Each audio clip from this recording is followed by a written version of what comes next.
അനന്താവതാര ദർശനം ശരിക്കും ആസ്വദിച്ചു വീട്ടി. അതെ ഭഗവൻ, സന്തോഷമായി. ഇനി കൃഷ്ണാവതാര ദർശനത്തിന് ആകാംക്ഷയാണ് ഉള്ളിൽ നിറയെ. കാലം ഇനി അതിനധികമില്ല ദേവി. ധരാദേവിയോട് അരുൾ ചെയ്ത വിധം നാം ഭൂമിയിൽ അവതരിക്കുകയാണ്. അസുര നിഗ്രഹത്തിനും ഭൂഭാരമകറ്റാനുമായി കൃഷ്ണാവതാരം. അവതാരങ്ങൾ കൈക്കൊള്ളുന്നതിൻ്റെ പൊരുൾക്ക് കനിയും സുവ്യക്തമല്ല ഭഗവൻ. ധർമ്മ സംസ്ഥാപനം അങ്ങയ്ക്ക് നേരിട്ട് തന്നെ സാധ്യമല്ലേ? ദുഷ്ടനിഗ്രഹത്തിനും ശിഷ്ടാനുഗ്രഹത്തിനുമാണ് അവതാരങ്ങൾ. അത് സദാ നേരിട്ട് നിർവഹിക്കുക അസാധ്യം. ദേവി, അഗ്നി സർവത്ര വ്യാപിച്ചിരിക്കുന്നു. എങ്കിലും ഒരു പദാർത്ഥത്തെ ദഹിപ്പിക്കണമെങ്കിൽ വിറകിൽ അഗ്നി പ്രവേശിച്ച് ജ്വാലാരൂപം കൈക്കൊള്ളണം. അതുതന്നെയാണ് അവതാരങ്ങളുടെ രഹസ്യം. സർവവ്യാപിയെങ്കിലും ചില ദൗത്യങ്ങൾ നിർവഹിക്കാൻ നാം പല രൂപങ്ങൾ ധരിക്കുന്നു. ദേവകി ദേവി ധന്യവതിയാണ്.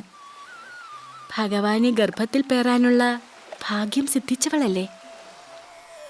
ആ സുചരിത അതിനുവേണ്ടി സഹിക്കേണ്ടി വന്ന ത്യാഗങ്ങൾ. 6 കുഞ്ഞുങ്ങളെ നൊന്ത് പ്രസവിക്കുക, അവരെല്ലാം വധിക്കപ്പെടുക. അവർ വധിക്കപ്പെടുകയല്ല ദേവി, മോക്ഷം നേടുകയായിരുന്നു. കംസകരങ്ങളാലോ?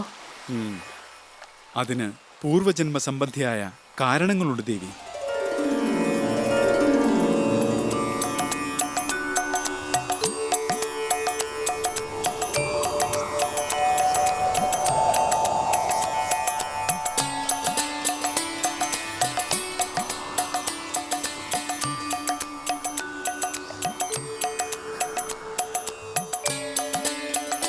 നമോ വാഗം.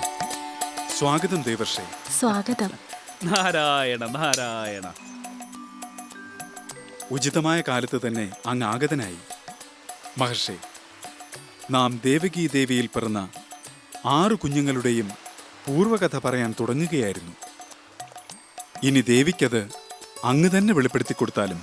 നാരായണ നാരായണ. മഹാദേവി, സ്വയംഭൂ മന്വന്തരത്തിൽ മരീചിക്ക് ഊർണ എന്നു പേരായ പത്നിയും 6 മക്കളും ഉണ്ടായിരുന്നു. അവർ 6 പേരും ഒരിക്കൽ ബ്രഹ്മാവിനെ പരിഹസിച്ചു. കോപിഷ്ഠനായ ബ്രഹ്മാവ് അവർ ഭൂമിയിൽ അസുരന്മാരായി ജനിക്കട്ടെ എന്ന് ശപിച്ചു. ബ്രഹ്മശാപമേറ്റ അവർ ഭൂമിയിൽ കാലനേമി എന്ന അസുരന്റെ പുത്രന്മാരായി ജനിച്ചു. അടുത്ത ജന്മത്തിൽ അവർ ഹിരണ്യകശിപുവിൻ്റെ പുത്രന്മാരായി. ആ ജന്മത്തിൽ സൽസ്വഭാവികളായി അവർ 6 പേരും ബ്രഹ്മദേവന്റെ പ്രീതിക്ക് പാത്രീഭൂതരായി. ഇഷ്ടമുള്ള വരം ചോദിച്ചുകൊള്ളാൻ അന്ന് ബ്രഹ്മാവ് അവരോട് ആവശ്യപ്പെട്ടു. ആരും തങ്ങളെ വധിക്കരുത്, അതായിരുന്നു അവർ ആവശ്യപ്പെട്ട വരം.